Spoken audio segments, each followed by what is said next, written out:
This is the Fishin' Hole, everything Andy Taylor, every season, every episode. I'm here with my co-host Jacob. I'm Tyler. How you doing today? I'm great. How are you? I'm doing great. We just got finished watching the second episode of Andy Griffith season 1. It was the Manhunt. Was that the name of it? It was. Yeah. I just want to start off again. They pulled the whole entire Barney as Andy's cousin. Yeah, that seems to be a recurring thing. They're really going with that. But this one, the last one was like, oh, hey, this is your cousin. And this one's like, hey, this is my cousin. Yeah. Like, it's even more.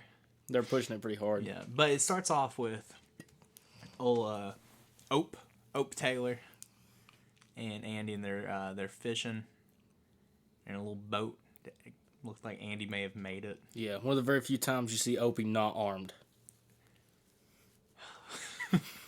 But yeah, they're fishing, and Opie's needing some bait on his hook, and he goes, Andy's the man to go to for that. Andy is the man to go to.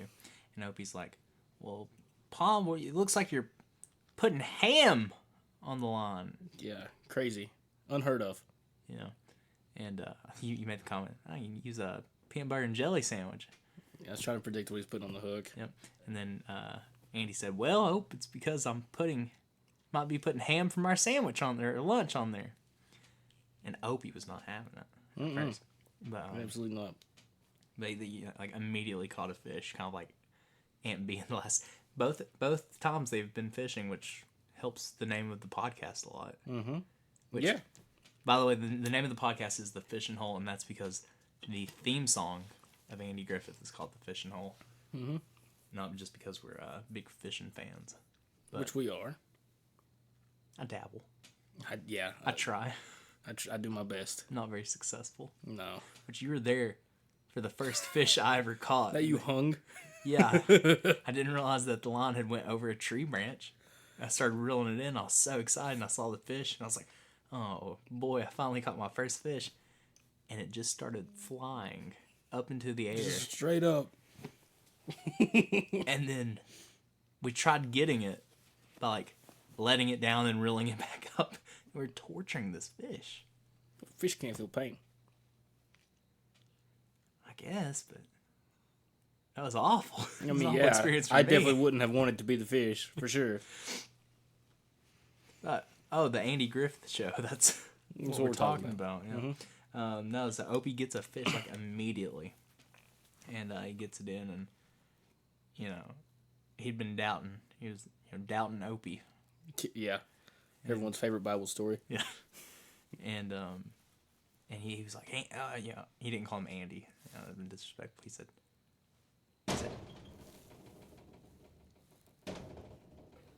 Sorry, our recording studio is haunted. So he said, hey, Pa, thank you. Yeah, you can do anything. You're smart. Not only are you the piece of justice, or the justice of peace. Not only you Batman. No, not only are you Batman, you're Pa. You can do anything. Golly, you're just the best. The sheriff without a gun. The sheriff without a gun. Golly. Wink. And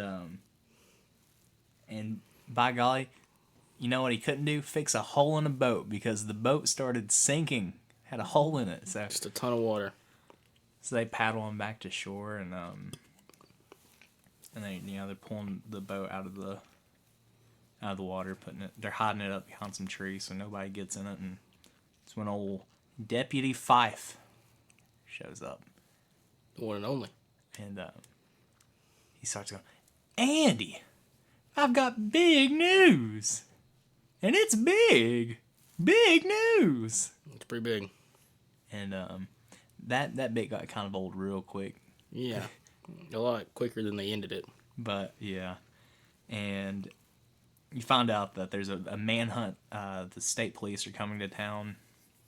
There's an escaped prisoner. And Andy's response was, that's pretty big. Yeah, obviously. Yeah. And then what was he said something. He said, I'm glad to have my cousin as the deputy. Yeah. Who knew my cousin could turn out to be such a fine deputy or something like that? Yeah, it's like, oh, you're pushing it, fellas. Yeah. 2 episodes in a row.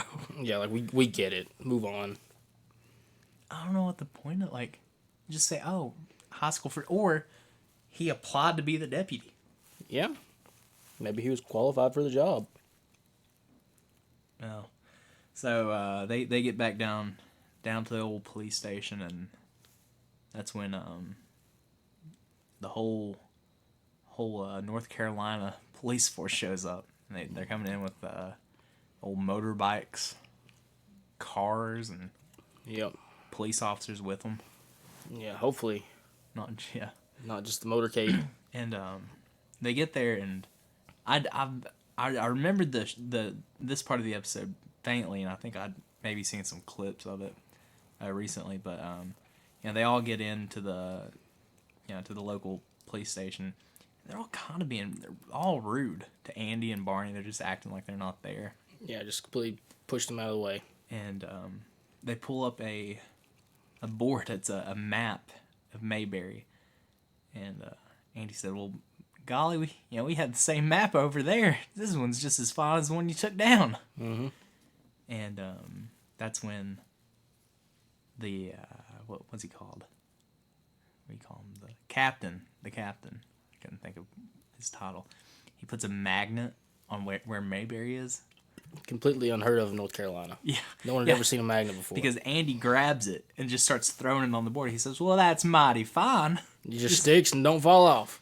It's like, Andy, there's an escaped prisoner that the whole state police had to come to Mayberry to find. And I know they were rude to you. But he was just like going out of his way to be rude. Andy Taylor. Yeah, usually he's not a very vindictive person, but you could tell a bit of a grudge. But I mean, he got on. Oh, we're still using stick pins down here, and then just told him some story about the local women using the stick pins to hem Christmas outfits. But it is a cute little banter between the two. Yeah, and then goes on to call their briefing of the situation, their little talk. Yeah, is that when Aunt B and Opie pop up, and Aunt B's like, you need to come home, I got your roast. That was after they showed them a picture. Oh yeah, they started handing out the pictures, and they did. Mean looking dude, by the way. Oh, he looked rough. Possibly one of Opie's cellmates, not confirmed. We're still on that. I'm still on it. Okay, so in the first episode of our podcast, Jacob just kept going on about how Opie is a terrorist, how he's a murderer, how he's violent, and It can all be summed up to one word: felon. So he was saying he's a felon, but we stopped recording like once or twice just due to something happening with the mic or the computer or us. First episode, it's not going to be completely clean. We did our best. And he didn't break. He kept saying that Opie was violent, and then got on me for saying that he grew up to be Dr. Oz or something. I was just trying to get in on the joke. Because that's completely unrealistic. The fella in the picture, though, he did look rough. He looked like Opie. Real rough. Looked like a modern day Scar Ron down Howard. the side of his He face. did, yeah. They were like, how can we make this look like a bad guy? And they're like, put a scar on his eye. Mm-hmm.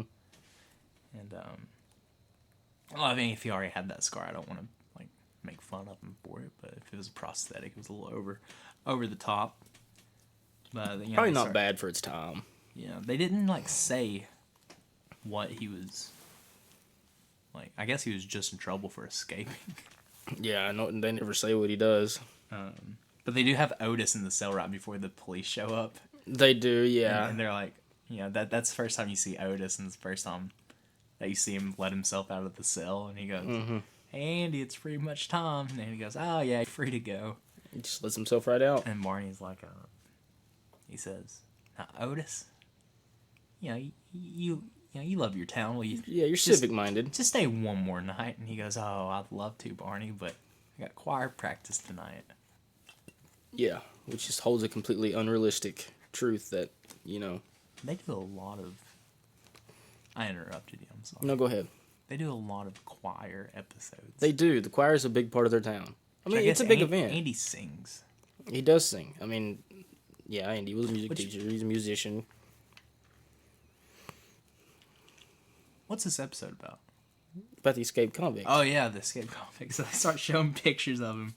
And he looks rough. He's got a scar and everything. But and then they start talking about roadblocks and, they're doing the main roads. And Andy says, well, just realizing, they're not from the small town, so they don't know the back roads. And they just act like he's some dumb hick. And Opie and Aunt B show up and they see how they're treating Andy. And Opie gets real upset because, I don't know if you remember at the beginning of the episode, his pa can do anything. Anything. Anything, especially put ham on the hook. And use it to catch a fish. Andy and Barney, they try to just, they try to suck it up and just say, well, this is how it's going to go. And it shows them sitting in the squad car listening to the state troopers go back and forth. And it really starts to bother both of them. And you see the whole town kind of crowd around the cruiser. And they just decide to go back inside. And a couple of the old fellers sitting in front of looked like Floyd's, which Floyd hasn't been introduced, but looked about the area that Floyd's is. Is Floyd's next to the station? I thought it was. I thought it was on down the road. I may be wrong, but it was definitely on Main Street somewhere. Yeah, old Mayberry Main Street. Main Street, yeah. Anyways, they're sitting next to the jailhouse, and they go, "Well, y'all just gonna sit around and do nothing?" And Opie hears it, and Opie gets an attitude. Oh yeah. He goes, "You don't know my pa. Keep his name out your mouth." For real. And Andy just lets that go. He let Opie talk to an old man like that. I mean, it's a good lesson, Yeah. Don't be pushed around. Yeah, stand up for your pa. That's exactly right. But they get in, and that bothered Andy. That and he said, sheriff can't become a laughing stock. It's true. He's supposed to be a symbol of respect in that place. Yeah, he's the. If nobody respects him, then there's no law. He's the piece of justice. just a small piece of it. But him and Andy, being him, Andy and Barney decide that they're going to go help with the road stops, but they're going to do the back roads like they had recommended to the captain. And when they get to... Wait, how's it? Andy drops Barney off? Yeah, he drops him off at the... whatever that road was by the creek. Yeah. Small Creek Road or whatever they called it. And he goes, stop every single car. That is exactly what he does. He stops every single... Which, who was the... The first one was just, someone he knew, and then the second one was... The mayor. The mayor with his big old hat. He starts frisking them, too. He pulls them out of the car. He frisks them for weapons. Andy never said frisk them. No, he never mentioned anything about pulling them out of the car or nothing. Just stop them. But Barney was like, halt. I have to frisk you. Yeah. And then so it shows some random townsperson, and then it shows the mayor. Mayor Mayberry. And then it shows his mom. Yeah, he frisks his own mother. Can't ever be too safe. Can't ever be too safe. And then he just gets tired. He gets tired and he gets feathered. And he just goes sits on an old stump. Right? Is that where he... That's exactly what he does. He goes and sits on the stump.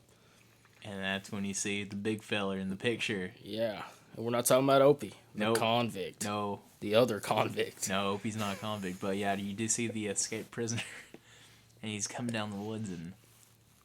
Does Barney see him before he gets to him? Or? He does. He's sneaking up behind him. Barney turns around. He looks at him, and he says, "Finally, somebody I ain't seen before." And he goes, "Hey, it's you!" Yeah, and then it takes 20 minutes to try to pull his gun out. And of course, I love that. We watch it with subtitles, and I love it because I wouldn't have heard it, but thankfully I did read it. The escaped convict comes down and goes, "I'll help you with that." Yeah, let me help you. And then he gets the gun, and he uses Barney's holster to tie him up. Yeah, he buckles his holster around Barney. Puts a bandana in his mouth. Yeah, leaves him at the stump he's sitting on. Yeah. And luckily, perfect timing, Andy pulls up right after. We assume it could have been a while. And he goes, I ought to call this in. Well, of course you ought to call it in, Andy. Yeah. Yes. Your deputy's just been compromised. Yeah. But when he called it in, he never mentioned that this guy had a gun, that he got Barney's gun. Not once he mentioned he was armed. But they all... How's he do it? He calls in and he tells them to go pick up Opie. Which, yeah, absolutely. Bring Opie to what could be a gunfight. Oh, for sure. Yeah, I mean, Opie having experience with that kind of thing, you know. Ron Howard's gonna drive down here. I never said Ron Howard was a felon. Ron Howard, I'm sure, is a great guy, but Opie Taylor? You have said things about Ron Howard personally. I don't think I have. I think you did, buddy. I don't... Maybe. I think you did, buddy. Maybe. Ron Howard is a vengeful man. Ron Howard's a good guy. Not from what I've heard. Okay, now you're attacking Ron Howard personally. But I ain't talking about Opie. Okay. What's Opie gonna do? I shouldn't be saying anything about Ron Howard. He seems like a good fella. He He directed The Grinch. Yeah. Mm-hmm. I was at work and I was just curious what had Ron Howard directed. Mm-hmm. And he did The Grinch. Mm-hmm. Which blew my mind. Yeah. I wouldn't expect it either. That's a good movie. He's pretty good. I didn't watch The Grinch in a while. New podcast about the Grinch coming out June 21st, 2021.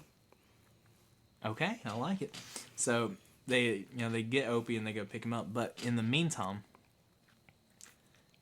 Andy and Barney go to, is it Miss Emma? Miss Emma. They go to Miss Emma's house because they said, well, you know, if I was a criminal, I would go down to Miss Emma's, seeing that she has a pie in her window. Always a pie on the windowsill. And this guy's probably been walking for miles. yeah,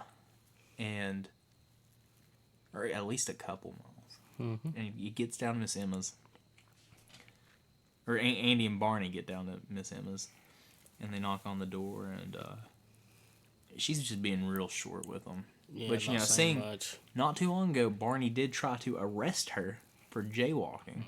Yeah, first episode. Good So throwback. I didn't think like that. Yeah, I would see how she's hesitant to talk to old Barney Fife. Oh, Barney. But Andy got her out of it, so it would make sense to talk to Andy. Yeah. But, yeah, Barney being there would probably get to her. Yeah. But she's just being real short. And A little too short, if you ask me. yeah. A little dodgy. Yeah, and Andy says, what was he asking her about? Oh, gosh. He just tells her to keep her door locked. Yeah, he's pretty much just saying, well, you know, if you see anyone, just let us know. Be careful. Yeah, he's trying to keep her safe. She's trying to close him out. Yeah, and so they start walking away, and then Andy goes, now, Barney, didn't that seem a little odd? And Barney kind of goes, what do you mean, Ange? That's my Barney voice. Yeah. I got work on it. When has Emma's sciatica ever been the good? sciatica. Yeah, he says, when's it ever been good? When has anything about Emma ever been just fine? Yeah. And that's when it kind of hits Barney. He goes, you think he's in there? Yeah. And it's like, no, Barney. He's just talking to hear himself. Yeah. And Barney really got to me this episode. He just... But so they start. Actually, let me interject real quick. Fun fact. The house we're in right now used to belong to a man that would not watch the Andy Griffith show because of Barney. Really? Yeah, he hated Barney Fife's character. He would not watch Andy Griffith show. Knots? I don't know. He just hated Barney. He just hated the character Barney Fife. He thought he was just way too ignorant for the show. Wow. But like, he was the comedic relief. Yeah, he didn't understand that. He just hated him. Wow. So he wouldn't watch the Andy He would Griffith not show. watch the Andy Griffith show because of that. Oh my gosh. That's sad. That is sad. It's terrible. Oh. But Don Knotts is so good. He is good. I mean, Dole's a good guy. He just hated Barney Fife. He hated Barney Fife with a passion. Yep. Oh my gosh. Only thing me and him didn't see eye to eye on. Gosh. But so they realize that something's going on, and Andy goes back to the door to talk to Miss Emma. She opens it, but before she opens it, you do see a shot inside the house, and the criminal is inside her house, and he has a gun, old Barney Foff's gun. Wait, quick question: did he have bullets in it? Yes. Mm-hmm. Yeah. So this was the first episode where you see Barney shoot his gun inside the police station. One of several episodes where Barney discharges his weapon after Andy just gave him bullets, and then Andy goes and he takes him out. But before they left, Andy did give him bullets back. He did give him bullets back. So the guy did have. That would have been good. They should have wrote that into this. I'm not gonna judge this show. You know? No. Hindsight's 20/20. You know what they say. Yeah. She have like memory issues. So the criminal is in the house and he has Miss Emma hostage, kinda. He's holding a gun to her head. Well, she's about as hostage as it gets. I don't know that. And they show, her opening the... Yeah, she was definitely a hostage. But she opens the door, and Andy goes, now, Miss Emma, if you do see that fella, don't mention to anyone that my little old boat is down by the creek. Nudge, nudge, wink, wink. Up behind the bushes. And she's making faces, and she's rolling her eyes. She's trying to show Andy that, hey, the feller's in here, but... She doesn't know that Andy's in on it. He's in on it the whole time. He knows. And so... And he's got a plan. He does have a plan. And he's the man with the plan. So, Andy leaves. If you remember, the boat has a hole in it. It does. So, Andy was more than happy to let that feller use the boat. And so, he calls the police, and... He goes, hey, fellers, we got the guy, probably. Mm-hmm. And so they all meet. And it's where Opie comes in. He leads them to where Andy is, because they don't know where the creek is or anything. So they all get down to the creek, and Andy and Barney get there first, and they see the guy. They see the criminal getting in the boat. Mm-hmm. And he's getting ready to paddle off. That's when the state troopers pull up. They do. They pull right up. Now, before we get any further, there's something I'd like to touch on just real fast. Yeah. It's one of the few, if not the only episode that we see Andy Taylor don a firearm. Oh, yeah. He put his holster on. He put his holster on, and there was a gun in the holster. And a lot of the show is supposed to be the sheriff without a gun. That's a huge theme throughout. But in the early episodes... I guess they just hadn't discussed it yet. Yeah, so. He puts on a firearm. But through his normal duties and stuff throughout the episode, he had not had a firearm on. No. So this was definitely a special occasion. It was weird seeing him put the holster on. Just because, it's kind of like the thing. Andy doesn't carry a gun, but he did. No, he thinks there's a peaceful way to de-escalate every situation. And I think modern law enforcement can learn a lot from that. Yeah. I think everyone can learn a lot from that. I think I could learn a lot from that. Beautiful. So, that was great to touch on because Andy does have a gun in this, but I guess later on, even after it's kind of, Andy doesn't carry a gun, there are a few occasions where he has to use one, not necessarily use it, but because this man's already shown willingness to use force against an officer. Yeah, he compromised his deputy and all that, and he's very graceful. Yeah. Graceful, that's not the word I'm wanting. Yeah. He was graceful, I guess, but he's very, he was polite by not killing Barney. Yeah, it was very nice of him. But, the state troopers pull up, and, they come out and they go, where is he? And he goes, well, he's down there getting ready to paddle on off. Yep. And the captain goes, I don't know how you run things around here, but I'll make sure the second I go back to the Capitol that you were thrown out of this position. And they say, well, they give one of the fellers, he has a gun, and he goes, can you get him down here? And Andy goes, ain't no need for that, seeing as it's pretty long range. Even though the man did have a scoped rifle, he was probably trained to do exactly that. No, Andy. No. No, Andy. Don't let him take the shot. And then Andy said, well, I'd say he'll be swimming back here before long. And what do you know it? The boat starts sinking. Because the aforementioned hole in the hull of the boat. Full circle. We need to, thank God for that scene at the beginning. Thank God for that foreshadowing right there. And that's when, Opie's tickled to death. He's going, my pa can do anything.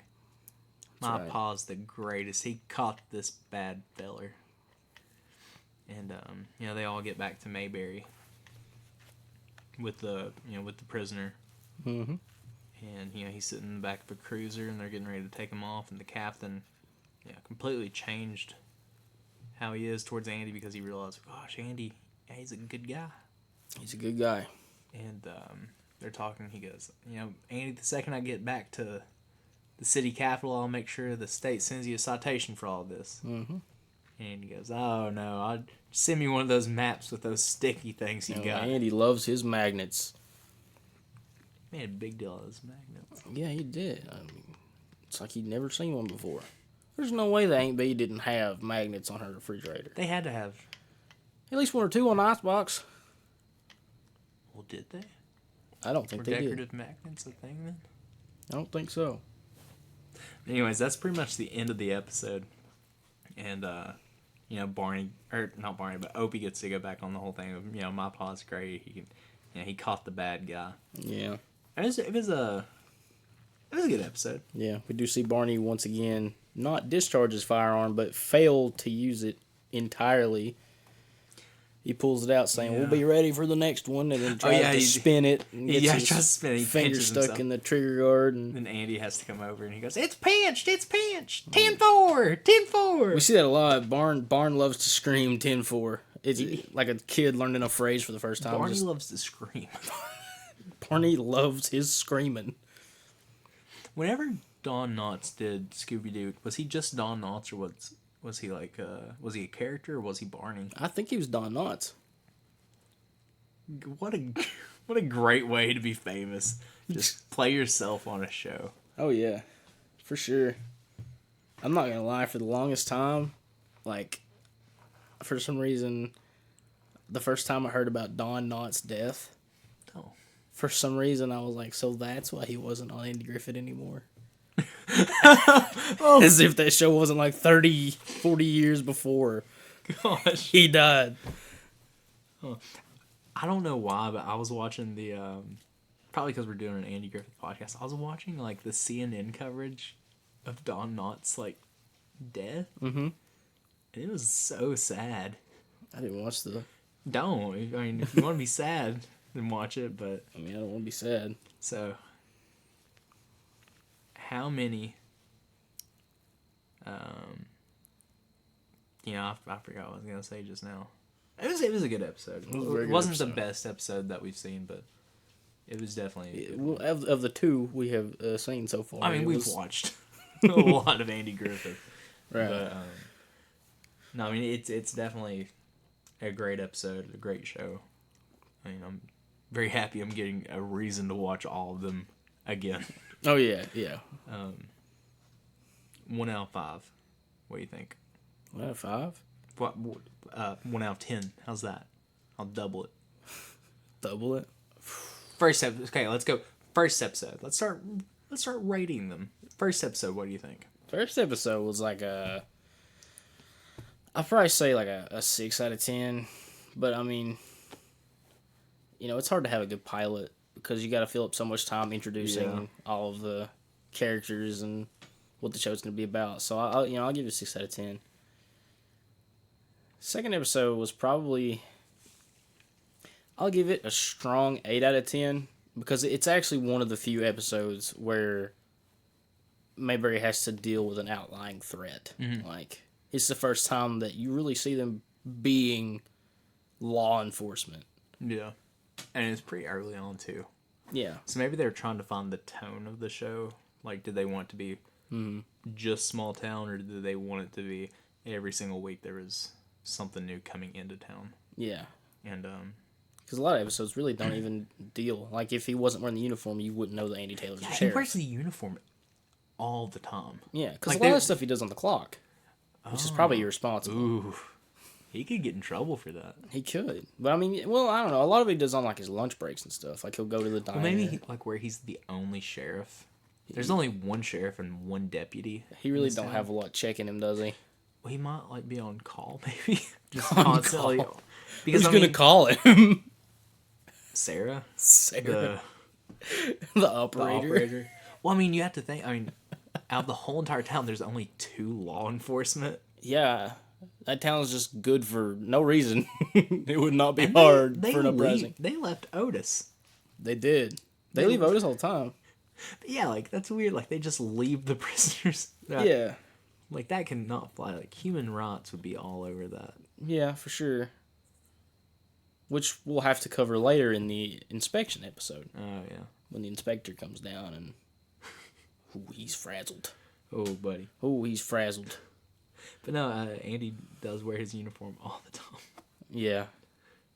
He does. But I don't know. I'm sure a lot of stuff that they show he does on like his lunch breaks or stuff like that. He has a lot of lunch breaks.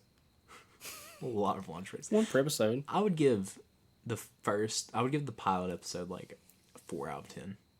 I did not care for the first episode.